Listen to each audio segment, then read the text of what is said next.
All right, here we are for episode 18, I believe, of Zooming with Dan. Had a great chat last week to Kathy Nightingale, who certainly showed her passion and dedication and reasons why she's loved working for the association for 10 years. And yeah, it was, that's obviously my own wheelhouse, and I love the working with all our incredible donors and fundraisers. So yeah, really enjoyed that chat. But this week we move on to a whole new topic and a very important topic. Recently, M&D Victoria, I guess we've got a whole new team here at M&D Vic called the Education and Client Support Team. And I guess the name sums it up, but we will talk a little bit more in detail about that as we go on. Guest tonight is Olivia Verschuur. So Olivia is brand new with us here at M&D Victoria, and I know I think her first impressions have been sensational. We all love her already. Within the first 5 weeks we've had Olivia, she's already definitely making her mark. But Olivia came to us from MS, but we will hear, I guess, from Olivia about that in more detail. She's certainly very clever, but without me rambling on here, I will hand over to Olivia to talk a little bit more about herself and the experience that she brings to the role with us at M&D Victoria, and also a brief history of what she does outside of work. She does have a fascinating story to tell. Hello, Olivia. Hello, Dan. Thank you so much for those very kind words. It's very exciting to be here on Zooming with Dan. As I've mentioned to you before, I've been a huge fan even before I started working at MND Vic, so it's exciting to be a guest. A little bit about me outside of work. I feel like there was a lot in my bio on the Facebook page in advance of today's catch up, so everyone knows a little bit about me already. But one thing about me is I love baked goods and baking, and looking forward to many morning teas and catch ups when we can return to the workplace and catching up with our clients. I've also been putting together a bit of a balcony garden during lockdown, and I'm currently growing some dill, hoping that catches. And as all of my colleagues would know, and my friends, I'm a self-confessed cat lady, so I will apologise in advance if there's a tail that comes across the screen at any point. Billy has been a special guest at many of our staff meetings, and I like to say that we're a package deal. A bit of my work background. I'm an occupational therapist. After graduating, I worked at the Launceston General Hospital and had a wonderful time working down there. I really loved it in Tasmania. And yeah, it's always really exciting for me if I chat with people or clients from Tasmania, or if I'm able to go down there for work, because it's really like a second home. And I did have an interest in working in the NDIS space. So when I returned to Melbourne, I took the opportunity to start as a support coordinator at multiple sclerosis, and have enjoyed working there as a team leader for the last couple of years. Very nice. And I'm glad you did say that you've been following Zooming with Dan even before you started, because I did tell you on day one that I'd locked you in to appear a couple of months ago before you even had the role. So it definitely goes both ways there. I know you've got a great interest in the neuro space, and you're certainly no stranger to M&D Victoria. How about you talk a little bit about what you've done with M&D Victoria before you even had this role, and why you do love the neuro space? Yeah.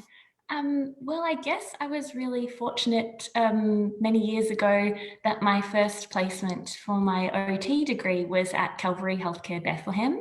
And even though it was just a really short placement, I was really taken by the impact that MND has on people living with MND and their families.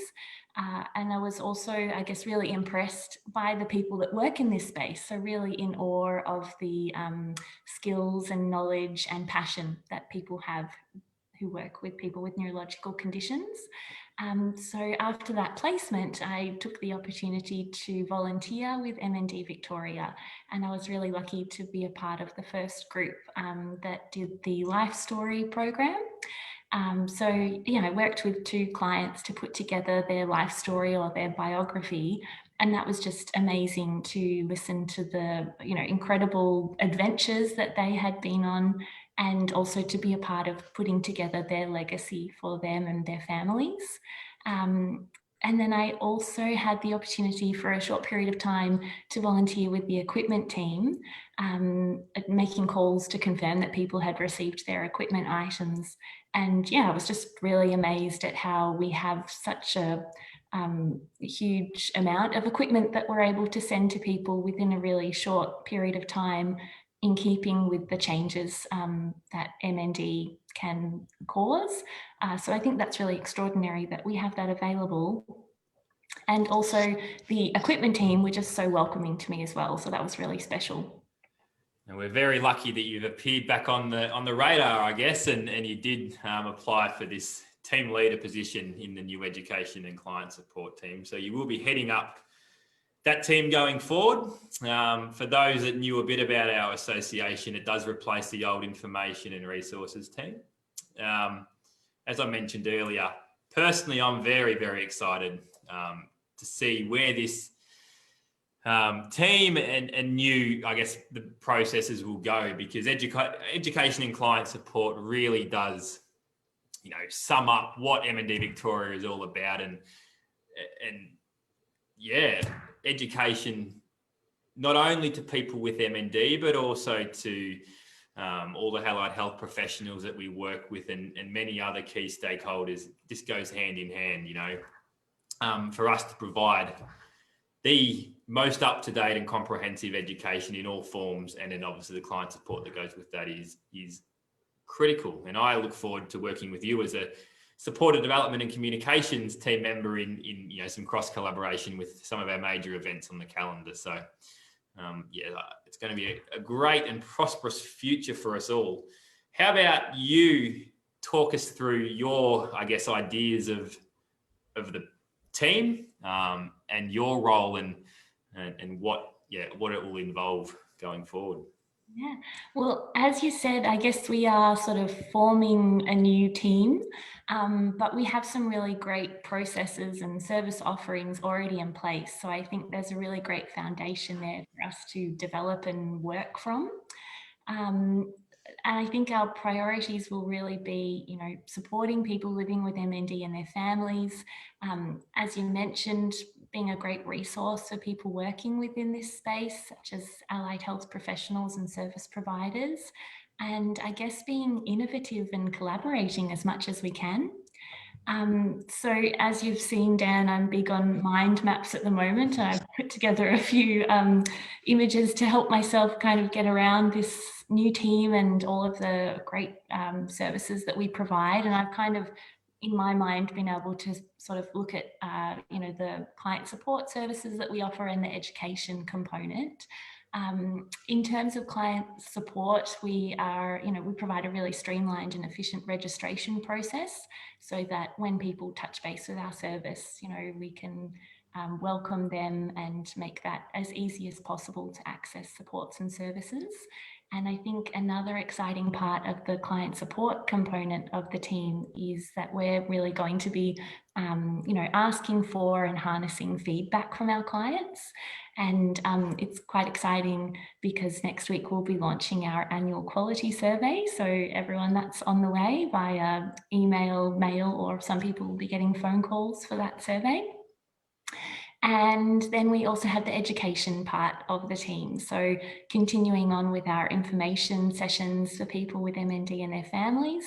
And actually tomorrow we begin our Living Well group, which I'm really excited to be a part of. And that's for people living with MND and their carers. We also provide education sessions to service providers. And, as we've been working on, Dan, we're putting together a brand new snazzy website. So that's pretty exciting that that's on the way as well.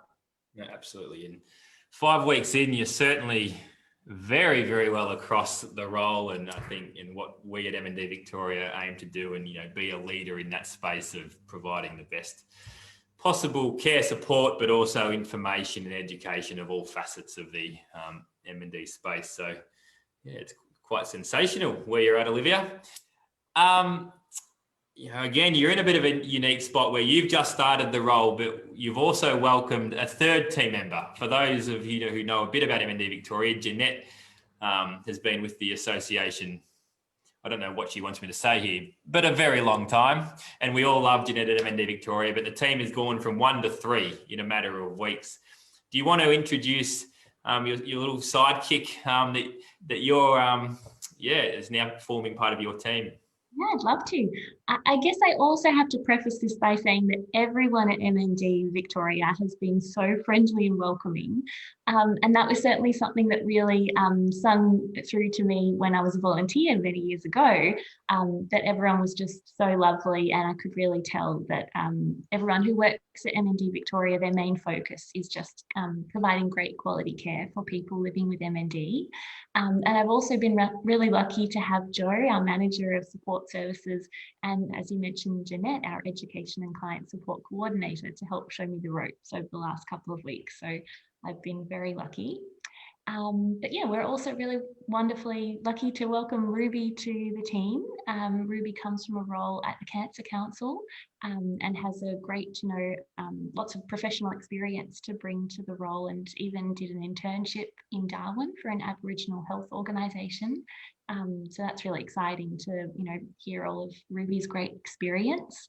And I'm also really lucky because Ruby has a gorgeous foster kitten at the moment. So that's nice to see her cat come up on the screen occasionally when we're having our team meetings. But yeah, Ruby has certainly hit the ground running in the Education and Client Support Administration Officer role. She's already, helped us organise our information session a couple of weeks ago, and has been really involved in organising our annual quality survey. So I'm really excited to work with both Ruby and Jeanette, and I know I'm biased, but I think we've got a pretty great team. I'm glad you didn't say the best. I would have had a debate with you live.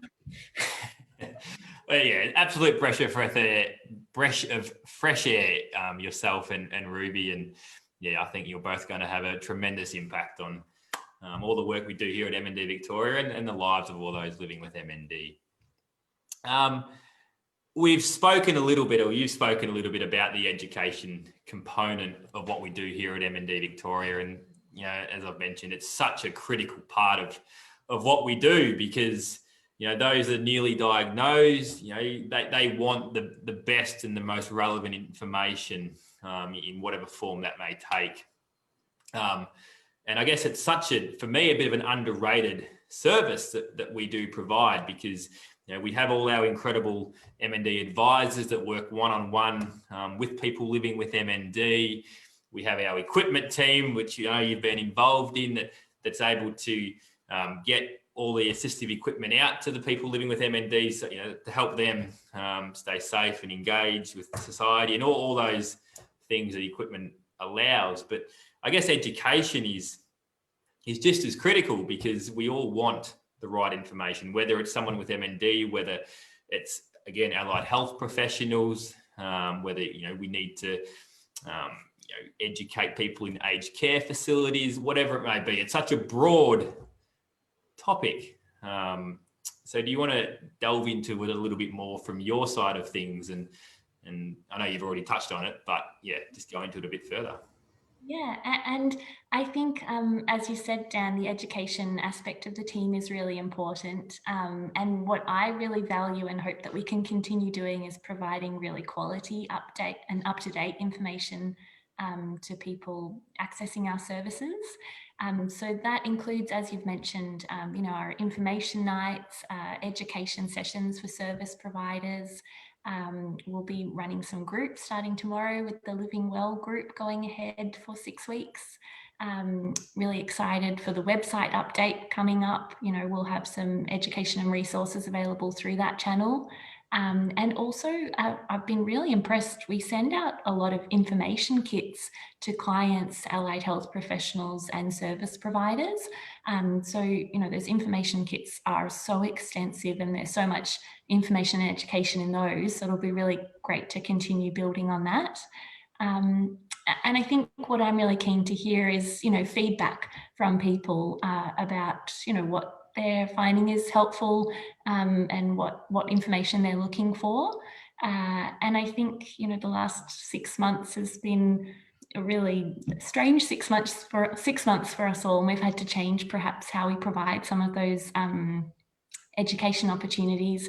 For instance, our information session a few weeks ago was via Zoom, and our Living Well group will be over Zoom over the next few weeks. And there have, I guess, been some perks to that we've been able to open up those sessions to people around regional Victoria and also Tasmania. So, going forward, I guess we can look at how we can continue being innovative and provide education supports and services to people. Absolutely. And you've hit the nail on the head, because although these times have been very strange, we've learned a lot as an association, and we really hope we can take these learnings into the future. And as you say, the digital world is here to stay. And I'm tipping Zoom is here to stay equally. So, being able to bring... I was just going to say, hopefully Zooming with Dan is here to stay. Oh, yes, it'll be here to stay, Olivia. I love it too much. Not only are we educating people living with MND and the like, education goes a long way. We've spoken it in length over these sessions on Zooming with Dan and many other platforms around how we work collaboratively with so many other service providers, allied health professionals, other key stakeholders. And we really are one huge team throughout Victoria, because we all need each other to be able to provide the best possible support and care to people living with MND. It's not just MND Victoria. It's not just Calvary Healthcare, Bethlehem, Beck, Barwon Health. I could name many, but we all have to work as one. Do you want to talk a little bit about, I guess, your role in establishing those connections and harnessing the relationships? I know you haven't met everyone that you want to meet yet. That'll take a long time, but you are getting there. But yeah, if you want to talk through some of those roles and responsibilities that you'll have. Yeah, and Dan, I think that's something that's really struck me from day one working at MND Victoria, is how important collaboration is to us. And it's not just something that we say, but it's really evident in everything that we do. So I know at so many of our meetings, we say, we work as one team, and that's really been the case. We've got so many working groups and kind of crossovers in what we do. And it's really comes through that everyone that we work with, our main goal is just to provide great care to people living with MND. So then I guess that facilitates and makes it easier to make good connections with other providers. And as you said, I haven't had a chance to meet with them all yet, but I am really looking forward to connecting with the clinics and also the palliative care services. We're really fortunate that we have the shared care worker role in place, so I'm looking forward to touching base with those team members.